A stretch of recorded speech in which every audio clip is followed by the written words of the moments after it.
Olá, amigos, boa noite. Estamos aqui quinta-feira, dia 28 de janeiro de 2021. E nós estamos aqui para encerrar mais esta semana de reflexões com os estudos, aqueles apontamentos que nós gostamos de fazer a respeito das obras que temos a possibilidade de ter em mãos para as nossas reflexões. Então agradecemos muito a presença dos amigos que já compartilham conosco a cada dia. Tânia, Jane, Ana Clara, Ivete, Célia. Agradecemos muito porque é isso que dá sentido a esses nossos encontros que já vão para quase um ano que nós estamos juntos nos encontrando a cada noite. Edith, boa noite. Terezinha, boa noite. Sejam todos bem-vindos para essa noite de reflexões a respeito da obra A Boa Nova do Espírito de Campos, através da psicografia de Chico Xavier. E assim, vamos fazer a nossa prece inicial, pois que sempre gostamos de começar as nossas atividades desta forma.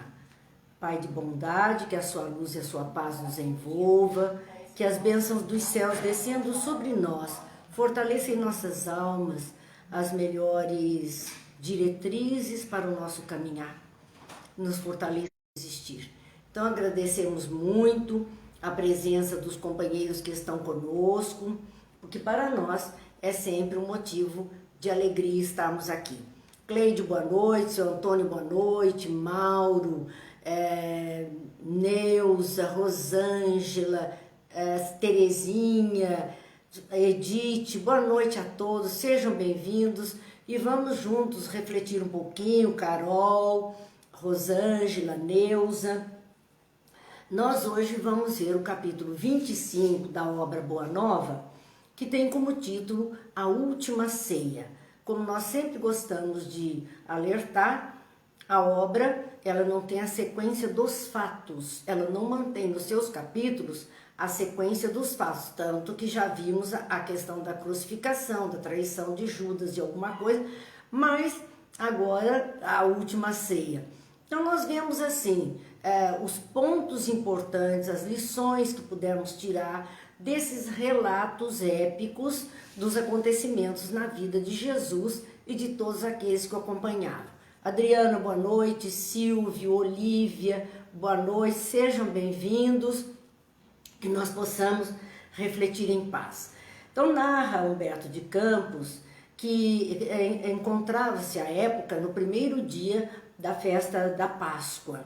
As festividades da Páscoa duravam uma semana inteira e eles estavam iniciando aquelas festividades. E ali Jesus estava reunido com os seus discípulos naquele primeiro movimento da festividade da Páscoa, que celebrava a passagem, a libertação, a vida nova, sempre a renovação para uma vida melhor. Jesus partiu o pão naquela ceia onde eles se encontravam e o seu olhar, narra Humberto de Campos, apresentava um misterioso fulgor. Ele tinha um brilho diferente no olhar ao partir aquele pão. E era como que sua alma vibrasse ainda mais. Era um momento de entrega, um momento de extrema fé, onde Jesus parece que se alienou por alguns segundos da vida terrena, mergulhando nessa vida espiritual mais próxima de Deus. Então, essa sua alma parecia brilhar, vibrar mais ainda em compatibilidade com esses planos invisíveis que eles não percebiam. E ele meditava naquele instante, ele estava em silêncio no ato de partir o pão, vibrando o melhor. Os companheiros estavam ali, comentavam com simplicidade, alegria, o sentimento do povo. Eles estavam entusiasmados. Jesus tinha entrado em Jerusalém, tinha sido ovacionado, e eles estavam muito empolgados com a receptividade, com a festa que estava em andamento e com as possibilidades então de Jesus ser verdadeiramente reconhecido como o Messias esperado por todos. Jesus dirige-se a eles naquele momento dizendo: amados, é chegada a hora em que se cumprirá a profecia da Escritura. Por isso que nós dissemos, quando falamos da crucificação e de tudo que ele passou, que eram fatos que as antigas escrituras, ou seja, aquilo que está registrado no Antigo Testamento, que os profetas, de alguma sorte, eles trouxeram ali. Eles já tinham descrito esses fenômenos que iriam acontecer com o Messias.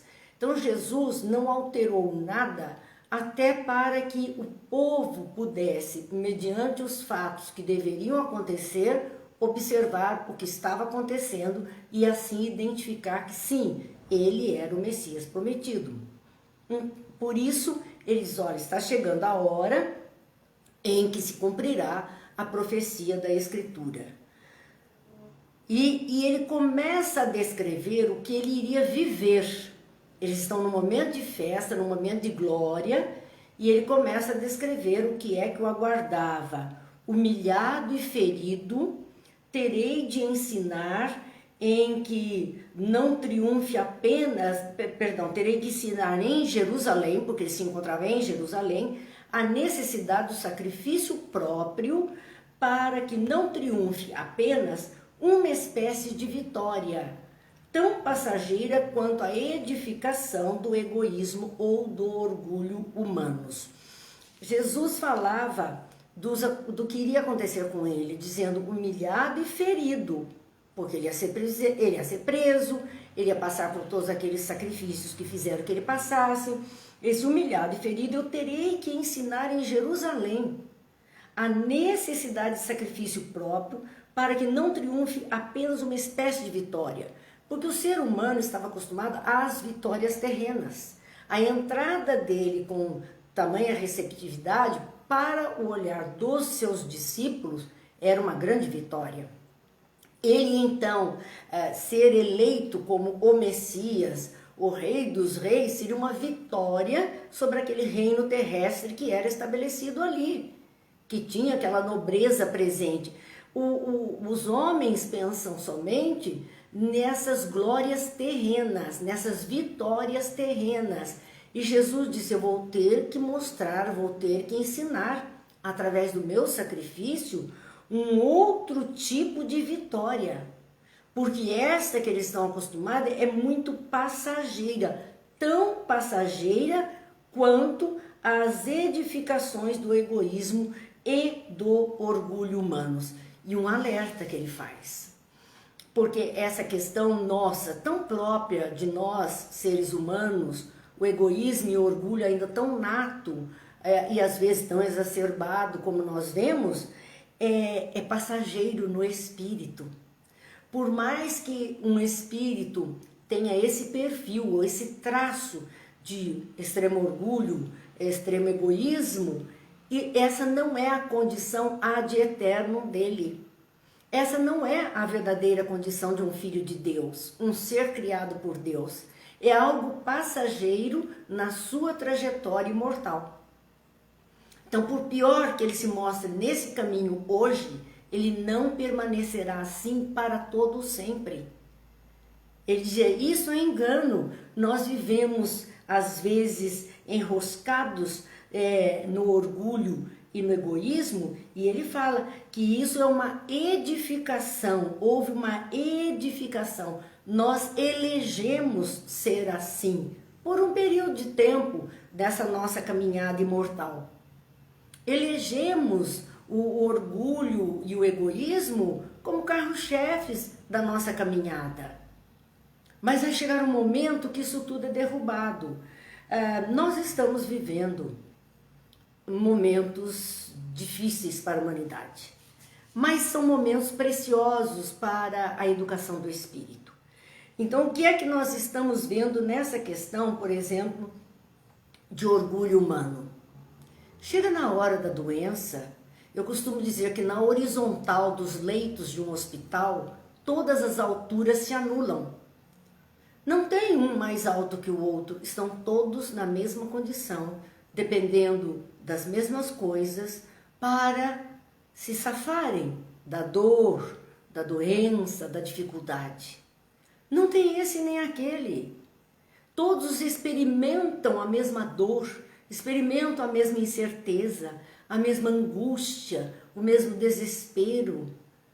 Não tem alguém que esteja passando diferente. Então o orgulho cai por terra. O orgulho cai por terra.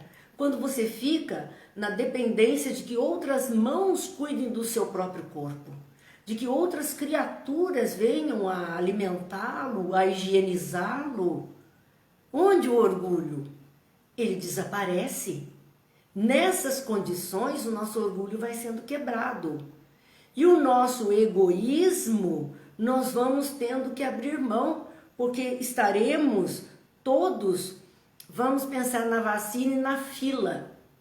Embora, por egoísmo, a gente esteja vendo alguns casos de fraude de venda, de se colocar no lugar de outra pessoa, numa demonstração clara de um egoísmo ferrenho, que não é capaz de esperar a sua vez, de agir de acordo com aquilo que está sendo pedido. É uma demonstração do nosso egoísmo. Hoje ainda uma notícia, um jovem de 12 anos no Sul tomou uma vacina dentro de um lar de idosos, usando uma identidade de um idoso que já desencarnou, que já está morto. Mas o interessante não é o jovem fazer tudo isso, o interessante é quem aplicou a vacina olhar para o indivíduo de 12 anos dentro de um lar de idosos com uma identidade de 80. Como é isso? Então nós vemos que esse egoísmo, essa ganância por sou eu e mais eu sempre. Mas tudo isso nós estamos padecendo nesse instante para ir quebrando. São como arestas que precisam ser aparadas em nós. E é isso que está então acontecendo com toda certeza para nós. Por isso Jesus dizia, eu vim mostrar uma outra condição de glória, que não é essa glória humana, material a que todos estão acostumados. Vamos ainda, boa noite, Ana Maria, Sebastiana, Márcia, Ana Fátima, Ivete, Olívia. Muito boa noite a todos vocês, Gil, Rosa, Cristina, Sandra. Sejam bem-vindos, é muita alegria a Eliana poder compartilhar com os amigos, Lena, são todos amigos que estão conosco, Kazuko, sempre conosco, aproveitando esses momentos que Deus nos tem oportunizado para as nossas reflexões. Continua então Jesus falando aos seus. Os homens têm aplaudido as tribunas douradas, as marchas retumbantes dos exércitos que se glorificaram com despojos sangrentos, os grandes ambiciosos que dominaram a força, o espírito inquieto das multidões. É verdade, porque os nomes passaram para a história, foram engrandecidos. Quem? Aqueles que usavam das tribunas, os grandes tribunos, os grandes filósofos, são esses que o mundo aplaudiu. Aquele que tinha o domínio das tribunas e que usava da palavra com tal propriedade. Então nós vemos que os homens têm aplaudido. As marchas dos exércitos que se glorificam com despojos sangrentos, as guerras, os dominadores e os dominados, e o mundo aplaudindo aqueles dominadores sem olhar quantas vidas se perderam, quantas vidas foram ceifadas, quanta dor, quanta dificuldade. Sim, depois disso houve um progresso, um avanço, mas nós vemos que enaltecemos muitas vezes esse tipo de conquistador, dominador, que passaram para a história. Haja vista a quantidade de filmes que são feitos com riqueza de detalhes, filmes épicos, mostrando esse tipo de comportamento, e nós estamos até hoje ali ainda torcendo naquela batalha por alguém. E estes que ambiciosos, que dominaram a força, o espírito inquieto das multidões. Quantas criaturas ambiciosas nos nossos dias atuais. Ambiciosos que dominaram a força, porque impõem determinadas regras, impõem determinadas situações para dominar a massa, o humano, o povo. São essas glórias que nós temos visto na terra. Entretanto, e a gente ontem viu isso, mas, porém, todavia, contudo, entretanto, quando entra essa conjunção no meio, tudo isso que foi analisado diminui o valor para enaltecer aquilo que vem depois. Então Jesus disse, olha, a humanidade está acostumada assim, porém, entretanto, eu vim de meu Pai. Ele está dizendo de onde é a sua origem. Eu vim de meu Pai para ensinar como triunfam os que tombam no mundo, cumprindo o sagrado dever de amor como mensageiros de um mundo melhor, onde reinam o bem e a verdade. Ele veio dar um testemunho, mostrar como triunfam aqueles que lutaram pelo bem. E nós temos mesmo na história nomes de criaturas que não foram generais de guerra, que não foram tribunos fantásticos, que não foram políticos de época ou nobres de alto posto em sociedade. Não foram. Foram pessoas que tombaram lutando no bem, para ajuda, para levar o melhor, por amor. Mensageiros de um mundo melhor. Pessoas que lutaram para colocar ensinamentos, educação, às vezes de uma forma muito simples, muito pequena, mas nesses seus ensinamentos reinam o bem e a verdade. Esses serão então enaltecidos. Esses são os verdadeiros triunfadores na face da terra. São aqueles que estão na frente de trabalho, na luta pelo bem, pela harmonia, pelo bem-estar de todas as criaturas. Minha vitória é a dos que sabem ser derrotados entre os homens. Porque muitas vezes uma pessoa que procede no bem, ela se aplica nisso, na ajuda, no bem para todos, ela é tida como boba. Ela é tida que ela está fora do padrão. Isso não é nem normal na nossa época, uma criatura fora. Então, aqueles que são derrotados entre os homens. A vitória dele é dos que sabem ser derrotados entre os homens, para triunfarem com Deus.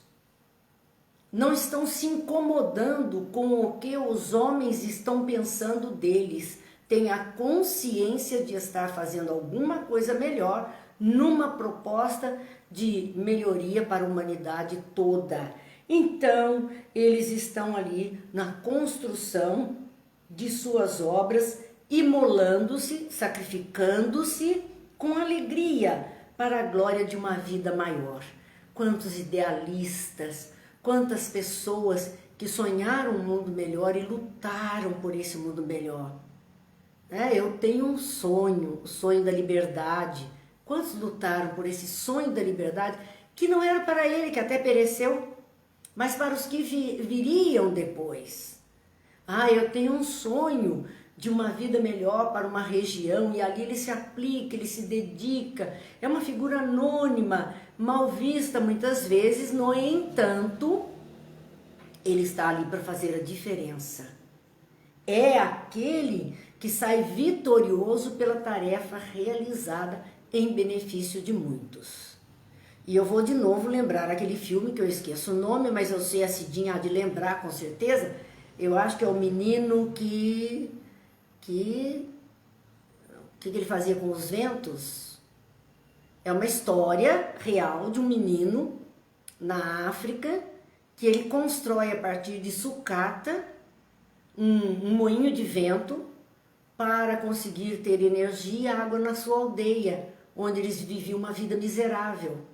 E as pessoas o chamavam de louco, ninguém entendia a sua proposta, e ele conversava com Deus sobre a ideia que ele tinha de auxiliar aquela comunidade. E verdadeiramente ele consegue, através da sua engenhoca, ele consegue fazer com que a sua aldeia tenha água, tenha luz, consequentemente tenha alimentos, tenha plantações e comece uma vida diferente. Era um anônimo, lá no meio, no coração da África. Um anônimo. Que espírito é esse? Capaz de, ainda numa fase de infância e pré-adolescência, se ocupar de produzir o bem para todos. Ele não pensava somente em si. Por isso, nós temos muitas histórias, muitos testemunhos a respeito desses fatos. Vamos ver a Regiane perguntando, filme, o menino que descobriu o vento, o Gil me socorreu. É isso aí.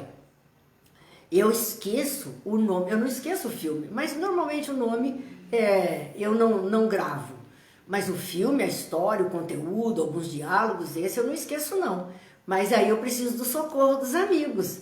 O menino que descobriu o vento. Sim, é um filme maravilhoso, onde é um filme real, maravilhoso, capaz então de mostrar para nós isso que Jesus está dizendo. A vitória, ele diz, a minha vitória é a dos que sabem ser derrotados entre os homens. Esse menino se sentia derrotado em todas as criaturas. Ele era estranho no meio daquela comunidade, para triunfarem com Deus na divina construção de suas obras. A obra de Deus é a obra do bem para todos, do bem-estar, da alegria, da bonança, da fartura, da saúde, da alegria.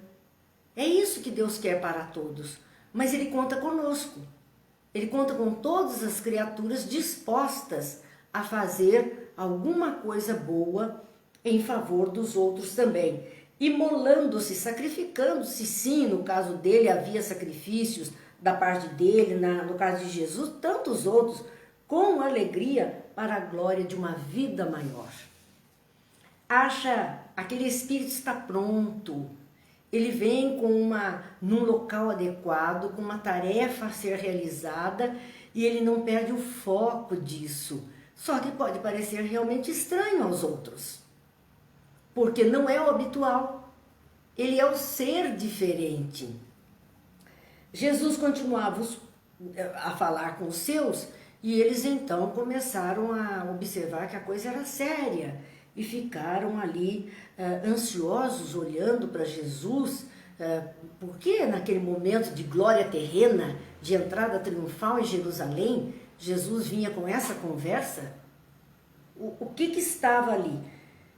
Jesus então continua, percebendo que eles ficaram ansiosos, silenciaram, porque eles estavam no burburinho, eles silenciaram e diz, não vos perturbeis com as minhas afirmativas, porque em verdade um de vós outros me há de trair.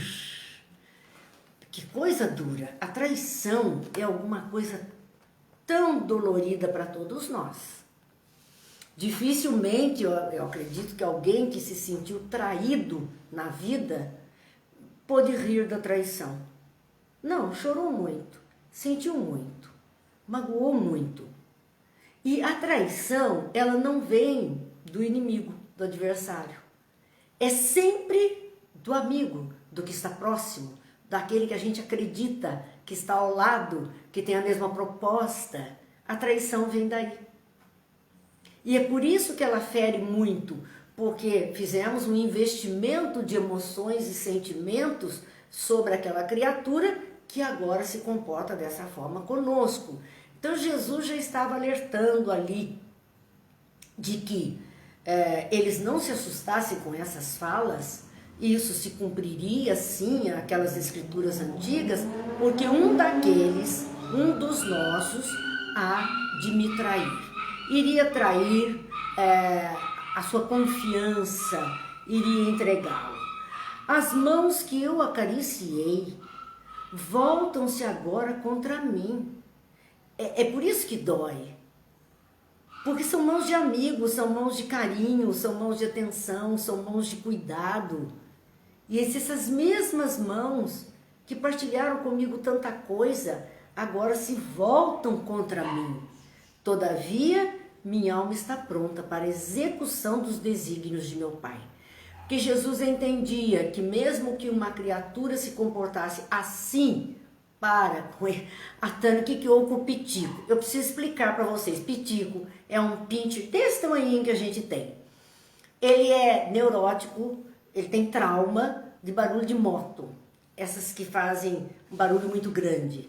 Então, quando passa uma moto desse tipo na minha porta, que eu acho uma falta de caridade com as pessoas, alguém andar nas ruas da nossa cidade com essas motos fazendo tal barulho e quase que apostando corrida aqui para não sei para ir aonde, ele se assusta e grita desse jeito. Então, vocês não se assustem, depois ele se acalma, mas ele fica muito desesperado com esse barulho de moto. Carro ele não se incomoda, mas a moto, essas motos violentas, eu não sei se agride os ouvidos ou se é trauma dele, mas ele é assim. Então não se assustem não, já acalmou, é só alguns momentos mesmo. Mas fazer o que, né? A gente está vendo, esse é o comportamento humano, estamos falando do egoísmo. O que é essa demonstração de moto com essa potência nas ruas, acelerando desse jeito, sem respeitar uma zona de hospital, pessoas doentes, crianças que estão dormindo? Não há respeito, porque o egoísmo é tão grande que as pessoas não percebem o mal que estão fazendo às outras, pensam apenas no seu prazerzinho imediato. Nesse prazerzinho pequeno, que não vai durar para sempre. Não vai durar para sempre. Mas, enfim, é isso que acontece, infelizmente. E é o que nós vemos, né, acontecer mesmo em testemunho desse egoísmo. Quer fazer isso? Pega lá uma estrada solitária, corra à vontade, abra todo o escapamento possível, libere sua adrenalina à vontade. Mas não perturbe as outras pessoas. As pessoas têm o direito da paz e do sossego. Enfim, paciência. É o que nós estamos aprendendo também, né? Até que essas criaturas percebam como são grosseiras, como são egoístas, como são vaidosas. É isto. Voltemos então à questão da traição que Jesus comentava. E o que ele dizia, né, das mãos que ele tinha acariciado, mãos amigas, mãos de apertos saudáveis, e no entanto eram mãos que haveriam de traí-lo, de se voltando contra ele. Mas ele entendia que era a execução dos desígnios de Deus. Às vezes a gente não entende que coisas que acontecem, né, conosco, até no nível de como Jesus está vendo, de traição, sabendo que alguém iria traí-lo, iria faltar com a amizade, com o carinho e a atenção, ele entendia que era um instrumento para que tudo se desenrolasse como deveria se desenrolar. Senão, não aconteceria. Penosa sensação de mal-estar se estabelecera entre eles, porque Jesus tinha dito, olha, alguém, dentro de vocês vai me trair. Mas, né, ainda é o mal necessário para que tudo aconteça. E eles ficaram muito assustados, houve um mal-estar geral, todos ali se entreolhando, aflitos. O filho de Iscariotes, que era Judas Iscariotes, fazia o possível para dissimular as suas dolorosas impressões, porque ele já tinha estado com aqueles homens, os sacerdotes do templo, ele já tinha estado com eles, ele já tinha feito aquele primeiro conchavo para entregar Jesus, mesmo na ânsia de que Jesus pudesse fazer algo estrondoso, um grande finale para os seus dias em Jerusalém. Mesmo pensando isso, ele tinha já traído Jesus, querendo arquitetar algo para a vida dele, que ele não tinha pedido para Judas fazer. E ele então tentava, naquele momento onde todos estavam aflitos, dissimular. Quando os companheiros se dirigiram ao Cristo, ele estava ali como quem não está vivendo nada. A Cidinha está lembrando aqui o nosso egoísmo, né? O exemplo atual com a pandemia, onde muitos estão vivendo como se nada estivesse acontecendo, levando vírus para quem não sai de casa. E é verdade, tá certo? As pessoas precisam sair, muitos têm que trabalhar, há uma vida que precisa ser tocada, mas as pessoas têm que ter consciência que ao adentrar o lar, cuidados são necessários para não comprometer aqueles que estão ali, reclusos, mais resguardados. Então, Felipe, naquele momento, falando com Jesus, observando as falas de Jesus, ele diz: quem será o traidor? Ele não se aguentou, né? André, então, diz assim: serei eu? E eu achei muito interessante, porque até que Felipe pergunte quem será o traidor, é o espírito de curiosidade. Talvez nós também, se estivéssemos numa situação dessa, perguntássemos então para Jesus: Jesus, o senhor sabe quem que vai trair? Nós poderíamos, é a nossa curiosidade natural. Mas achei interessante a fala de André: serei eu? Quando André pergunta isso, essa pergunta cabe a todos nós. Serei eu, Senhor, que trairei os seus desígnios, os seus ensinamentos? Porque nós não temos ainda uma estrutura firme, uma força de vontade tão grande que supere as nossas tendências, as nossas quedinhas. E não temos a segurança para dizer: eu jamais faria isso. Não temos. Eu jamais deixaria de cumprir o ensinamento de Jesus. Imagina, eu sou cristã, sou dedicada. Jamais, Senhor, eu vou trair os teus ensinos. E estamos traindo todos os dias.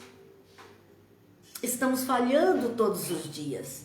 O que André está questionando, serei eu, é mostrar que não porque eles estavam aprendendo um ensino novo e porque estavam, sim, adeptos e simpatizantes da causa que Jesus veio trazer em benefício de todos, eles já estavam firmes o suficiente para não transgredir qualquer regra.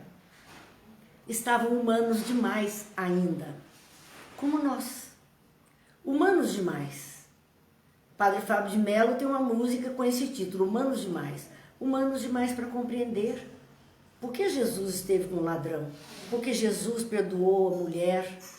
Por que Jesus atendeu esse... Não entendemos esse comportamento do Cristo, que é um comportamento de extrema amorosidade com as criaturas, porque ainda não temos em nós essa amorosidade, especialmente num grau tão elevado como Jesus. Temos rudimentos disso, temos momentos disso, mas ainda não é uma parte integrante e funcional do nosso ser, onde não precisássemos nos esforçar para isso, que já se tornasse uma realidade para nós, uma ação comum do nosso existir. Por isso ele pergunta, e talvez estivéssemos lá, mais do que curiosidade em saber quem seria, a gente pensa: Senhor, mas será que eu vou fazer isso com o Senhor? Serei eu quem vai dar esse passo? Porque verdadeiramente não nos conhecemos o suficiente para garantir que não faríamos nada errado, que não agiríamos contra o ensinamento de Jesus, que agiríamos sempre dentro da lei de Deus. Não temos como garantir, ainda, porque somos espíritos, ainda dentro da vibração dos espíritos compatíveis com o mundo de provas e expiações. Talvez fosse uma prova oferecida pelo Cristo. Olha, vai haver traição. Então, vamos provar quem conseguirá se abster ou não dessa traição. É um mundo de provas e expiações que estamos vivendo. Tiago também entra no diálogo com Jesus, dizendo, afinal, olha, Tiago faz a pergunta que muitos de nós têm feito com relação à pandemia, têm feito com relação a muitas situações que vemos na vida. Afinal, onde está Deus que não conjura semelhante perigo? Onde está Deus que não impede isso? Foi a pergunta de Tiago para Jesus. Eu me lembro perfeitamente do Papa Bento XVI, quando visitou lá os crematórios da Segunda Guerra Mundial, e disse, mas onde estava Deus que permitiu uma coisa bárbara dessa acontecer? Eu me lembro que no dia, na hora que eu vi a notícia, o jornal mostrando, eu pensei, ele estava no lugar que sempre esteve.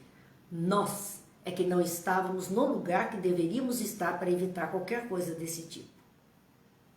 Porque é verdade. Tiago pergunta isso para Jesus, afinal, onde está Deus que não conjura semelhante perigo? Onde está Deus que não evita isso? Que não toma providência? Que não age? Que vai permitir que aconteça uma coisa terrível dessa? Tiago estava bravo com Deus.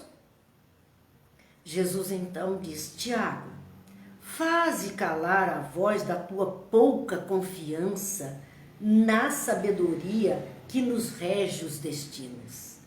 O que rege os nossos destinos é a sabedoria divina, ou seja, a lei de Deus estabelecida para todos nesse universo.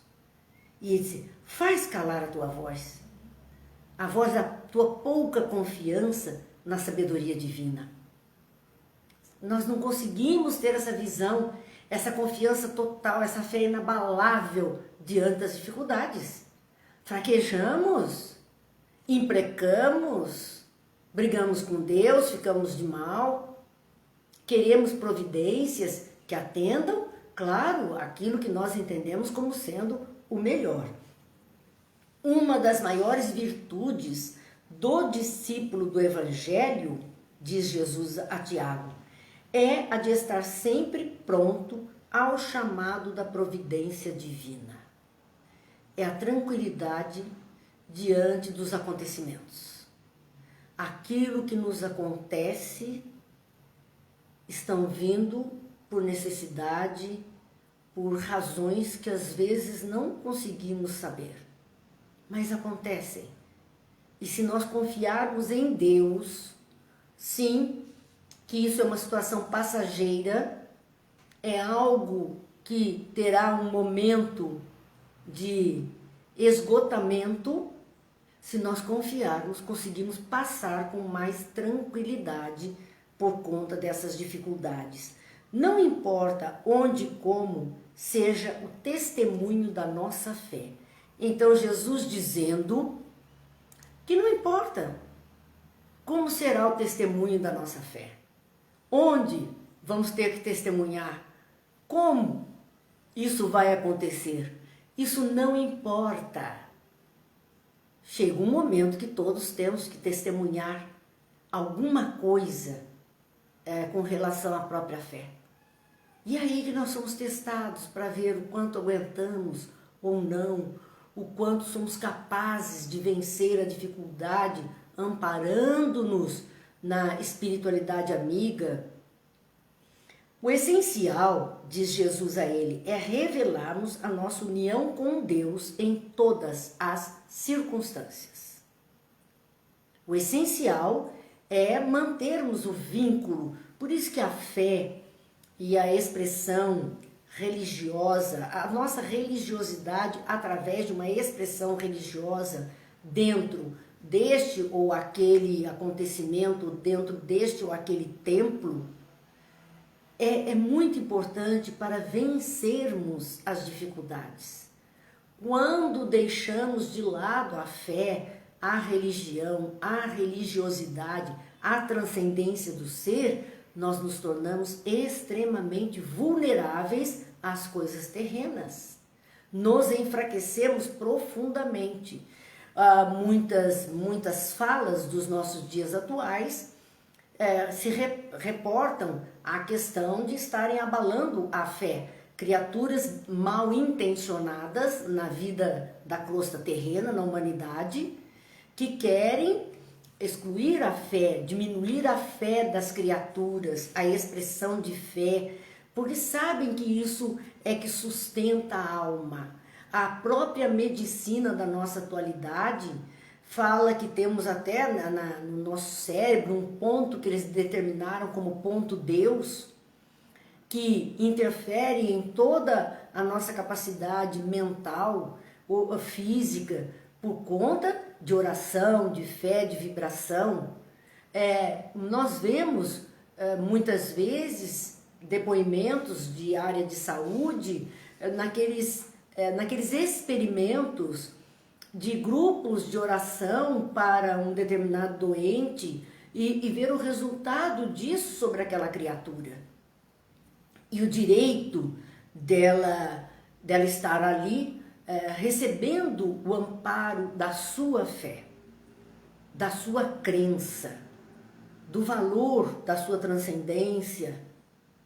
Então tudo isso é importante para nós, para nutrir em cada um de nós a força suficiente de vencer a dificuldade. Como a Tânia diz, é muito difícil manter a calma diante da tempestade. Claro que é. Se os apóstolos, junto com Jesus, na hora do barco, no meio da tempestade, Senhor, nós vamos afundar, por favor, Senhor, foram buscar Jesus. Eles estavam com ele 24 horas por dia. E naquela hora de um testemunho de confiança, tiveram que acordar Jesus para ele dar um jeito na tempestade. E eles eram homens do mar, homens acostumados a intempéries. Estavam acostumados a lidar com a dificuldade. E naquele momento fraquejaram. Precisaram do socorro de Jesus. Claro que nós também, diante das dificuldades, muitas vezes nos afligimos. Normal para todos nós. Manter a calma diante da tempestade é difícil, da dificuldade é difícil. Mas confiando, fazendo prece, buscando ajuda, nós vamos conseguindo respirar e vamos um passo de cada vez, pelo menos, até que a turbulência passe e a gente consiga caminhar com firmeza. Vamos lá, tem uns amigos que eu não cumprimentei ainda. A Yara eu não cumprimentei, que está conosco também nesse instante. É sempre alegria para nós. Temos as companheiras de jornada, as cesianas, pessoas que trabalharam no SESI, professoras do SESI, todos juntos aqui. É uma festa, é uma festa. Brígida conosco, Brígida, amiga querida, está conosco também. Vamos lá. Jesus, então, falava de que era essencial revelarmos a nossa união com Deus em toda circunstância. É um incentivo. Lembram-se que ele disse, batei, buscai e achareis, batei e abrir-se-vos-á. Sempre um incentivo a que a gente não desista. Nós não temos para que desistir, nós temos que seguir adiante. E confiando, fazendo nossas orações, nossas preces, vibrações, cânticos, o que quiserem. Cada um que faça a sua opção, aquilo que agrada o seu coração e a sua mente. Mas se agarre a isso firmemente para seguir a sua jornada com equilíbrio, com esperança, com confiança em Deus. As coisas não correm soltas aqui na face da terra. Às vezes a gente olha assim, meu Deus, que coisa, como é que isso está deste jeito? É o momento que nós vemos, parece que está, sabe aquela borra do fundo de um tacho, a última sujeira vindo à tona? É momento de mudança, é momento de coar, é momento de peneirar. Então todos os detritos viriam à tona para serem separados. E é por isso que nós estamos vivendo esse aparente caos na humanidade. Esse aparente, essa turbulência toda que está acontecendo e que nós temos que nos unir em preces. Nós temos que nos unir em vibração de confiança. Nós temos que nos unir na força do trabalho, na força da dedicação, no lutar pelo bem, pelo melhor para todas as criaturas, e não abrirmos mão da nossa fé, porque ela nos sustenta e nos permite andarmos adiante. Rosana, boa noite. Rosana, nossa prima querida. Estamos aqui juntos. Obrigada. Continuava Jesus a dizer: é indispensável não esquecer a nossa condição de servos de Deus, para bem lhe atendermos ao chamado nas horas de tranquilidade ou de sofrimento. Porque nas horas de tranquilidade é fácil atendermos às propostas do Cristo, o chamado de Deus para que colaboremos aqui ou ali, quando os caminhos estão mais abertos, as coisas estão mais fáceis para nós. Vamos que vamos com alegria. Difícil é nos momentos complicados. E ele diz, é indispensável lembrar nesses momentos que somos servos de Deus, somos os trabalhadores, e nos dizemos trabalhadores da última hora. São as horas finais que nós estamos vivendo. Entre essa mudança, ou horas finais de uma mudança que já vem se processando há muito tempo. Mas essas horas finais são as mais complicadas. Não dizem que a meia-noite é a hora mais escura, mas logo em seguida começa a clarear? Nós estamos nesse meio do caminho, nessa meia-noite do dia, de um dia que representa a mudança. Nós estamos nesse trecho mais escuro, mais difícil, mas lembremos que a claridade se fará e começa a dissipar as trevas, a escuridão, com certeza. João, então, diz a Jesus: Senhor, compreendo a vossa exortação e rogo ao Pai a necessária fortaleza de ânimo. Então João conseguiu entender o que Jesus estava dizendo. Ele disse, mas ainda assim, Senhor, eu preciso de ajuda. Eu rogo ao Pai a fortaleza de ânimo. O ânimo não pode, nós não podemos desanimar. Não podemos desanimar. Se confiamos, não podemos desanimar. Nós temos que respira, respira, cria força e continua. Segue mais um trecho. Portanto, eles não me ajude, fortaleça o meu ânimo. Eu peço ao Pai a necessária fortaleza de ânimo para vencer a dificuldade. Mas, e aí lá vem o mais de João, por que motivo será justamente um dos vossos discípulos o traidor da vossa causa? João dizendo, Senhor, não podia ser outra pessoa, um de fora, mas não um de nós, um dos amigos, um dos trabalhadores da sua seara. Por que motivo, Senhor? Isso eu não consigo entender.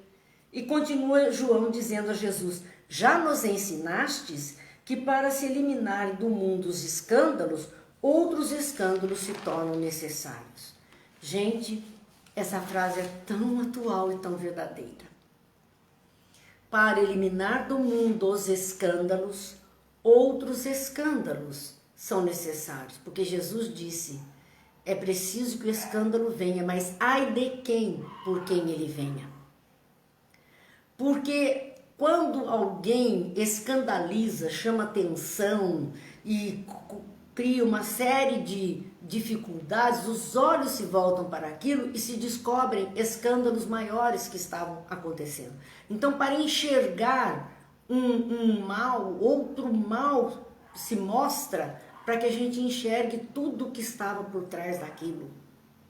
Quando nós pensamos nessa nossa Polícia Federal, que começou com as investigações da Petrobras, e no momento achávamos que era só a Petrobras. O que mais nós vimos depois disso? Aquele foi um escândalo primeiro. Veio aquele escândalo à tona. Mas tudo o mais foi mostrado depois disso. Então ele diz ali a Jesus, né, já nos ensinastes, que para eliminar do mundo os escândalos, é preciso que outros escândalos se tornem necessários para eliminar os erros, os enganos. Algum erro, algum engano tem que ser mostrado. Porque enquanto não admitirmos que aquilo é um erro, é um engano, nós não vamos buscar solução. Mas ai de quem tenha praticado esse erro, esse engano, porque ele tem que responder por isso. Esta é a fala de Jesus para todos nós. Então a gente se horroriza diante de tantos escândalos. Mas onde essa história começou? Vamos puxar o fio da meada. Vamos ver que foi só como, né, abrisse um bueiro, tirasse uma primeira sujeira e depois tudo mais veio em seguir. E é só assim que vai podendo eliminar a sujidade que está corrompendo a criatura em sociedade. É só assim. Porque se estivesse muito tranquilo, fosse a água tranquila em cima e cheia de podridão embaixo, nós não observaríamos. Mas quando vem a convulsão, mas para ver a convulsão, alguém chafurdou nessa lama para trazer tudo isso à tona. E é isto que João levanta com Jesus, e Jesus então diz a ele: em verdade, João, cumpre-se afirmar que não me será possível dizer tudo agora. Ele diz: olha, eu não posso explicar tudo isso, vocês não têm alcance, não vão conseguir entender toda essa trama, todo esse envolvimento, toda essa dificuldade. Então eu não posso, eu não tenho como fazer isso agora para vocês. Mas, Jesus deixou muito claro, mais tarde enviarei o Consolador, que vos esclarecerá. Então, esclarecimento é um consolo para a criatura que está desnorteada, que está na ignorância. É um refrigério, é um voto, um trabalho de reequilíbrio. A angústia que ele está sentindo pelas dificuldades, ele é confortado por uma verdade que é trazida a ele. Então, esse mais tarde, enviarei o Consolador, que vai fazer entender essas dores que até então eles não conseguiam entender, e nós também não conseguimos. Às vezes, passa um tempo na nossa vida para que nós, um dia, a gente diga: nossa, só agora estou entendendo aquele fato, aquilo que aconteceu há tanto tempo, eu não tinha nem ideia. Agora eu consigo ver.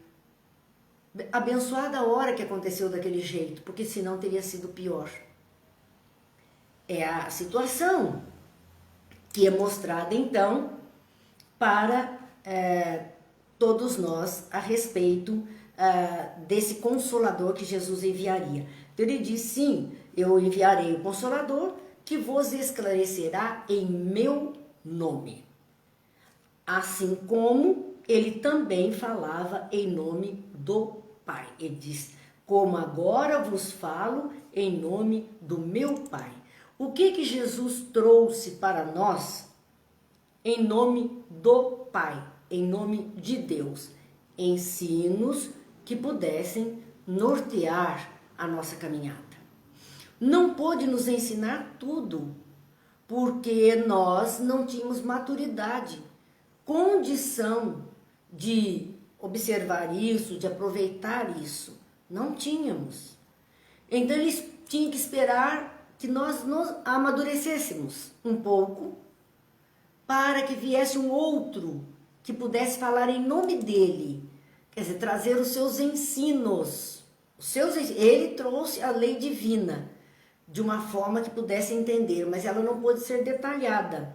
Agora viriam outros em nome dele, usando o discurso dele para nos ajudar, para nos amparar, nos fazer ver diferente a vida. Se diz depois lá na frente, vamos ver que não foi uma perda, mas sim um livramento. É verdade, é uma palavra exata isso. Mas Jesus então dizia desse Consolador, que viria fazendo relembrar o que ele tinha dito e ainda esclarecendo coisas que naquele momento ele não pôde esclarecer. Por isso o nosso conhecimento, ele vai ser eterno. Nós vamos ter que aprender sempre, porque a cada parte, a cada trecho caminhado, nós vamos adquirindo mais capacidade e, consequentemente, vamos também conhecendo mais complexidades da nossa vida, da nossa existência. Nós vamos adquirindo isso. Ouve, João, os desígnios de Deus, se são insondáveis, são também justos e sábios. Ele garantiu. São insondáveis para nós. Não conseguimos, não temos alcance, os desígnios de Deus. A gente diz, mas eu não entendo Deus, né? Não entendo. Como é que Ele permite? Por que isso acontece? A gente se choca. Mas os desígnios de Deus para nós são ainda insondáveis. Mas mesmo sendo insondáveis, nós temos que saber que eles são justos e sábios. Porque Deus não privilegia e nem condena. Existe uma lei que rege o universo. E essa lei se aplica a tudo e a todos. É que nós não conseguimos perceber a extensão dessa lei de amor, que é a lei estabelecida por Deus. Não conseguimos mensurar, não conseguimos ver a extensão disso por conta da nossa limitação. Mas, sim, os seus desígnios são justos, porque estão dentro da lei. E sábios, porque têm o objetivo de nos levar à perfeição. O escândalo desabrochará em nosso próprio círculo. Naquele círculo de amigos, naquele colegiado, naquele grupo de companheiros, mas servirá de lição a todos aqueles que vierem depois no divino serviço do Evangelho. Um alerta. Se Jesus foi traído, foi entregue, não esperemos viver uma vida inteira sem experimentarmos coisas desse tipo. Algum momento em nossa vida também passaremos por alguma dificuldade assim. E ele ainda diz, especialmente aqueles, todos aqueles, sirva de lição a todos aqueles que vierem depois dos fatos ocorridos, como veio a humanidade cristã. Todos aqueles que vierem depois no divino serviço do Evangelho. Nós vamos ter, depois de Jesus, nós vamos ter uma Idade Média, onde as dificuldades religiosas existiram, pessoas foram perseguidas por conta da fé, da sua maneira de expressar sua religiosidade, e elas eram traídas de que forma? Pelos amigos, pelos vizinhos, pelos companheiros.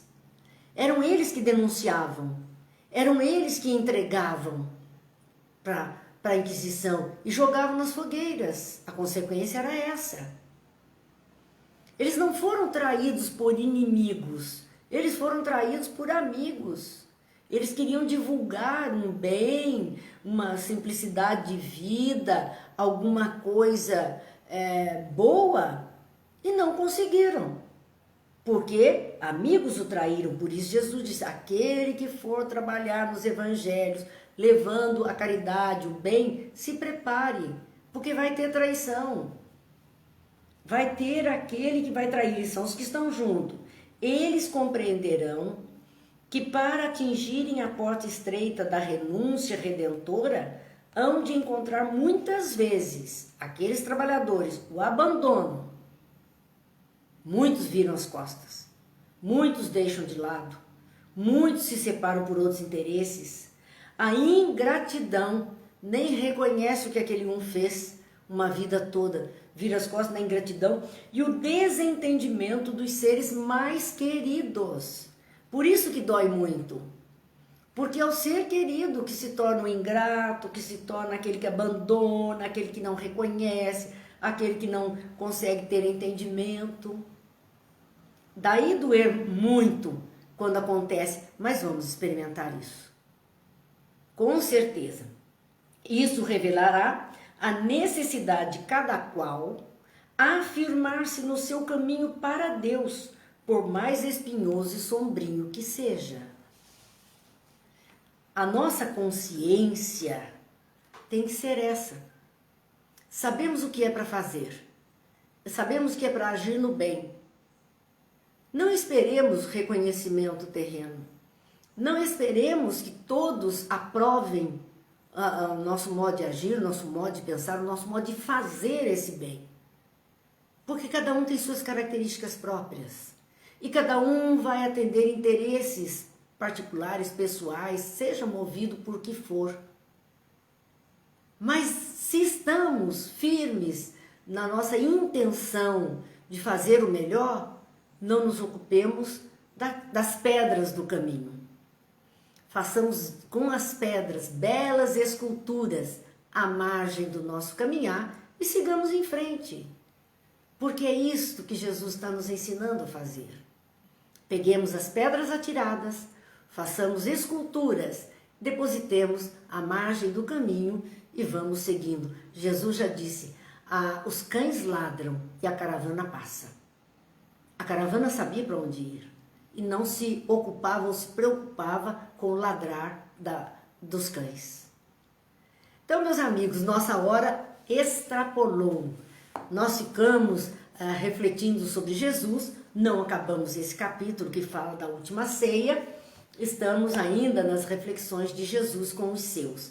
Nossa semana também chega ao fim, nossa semana de estudos, se Deus quiser e nos permitir, estaremos de volta segunda-feira, reiniciando as tarefas da semana, as obras que temos tido, lembrando aos amigos sempre que esses estudos ficam lá no canal do YouTube Marina Ferri.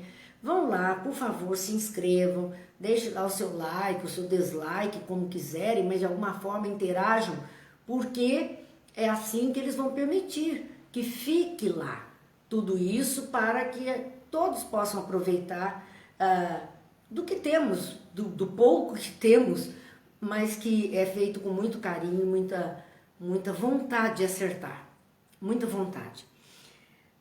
Não poderíamos encerrar a semana sem fazer uma súplica a Jesus de um texto de Emmanuel que tem como título Divino Amigo, vem.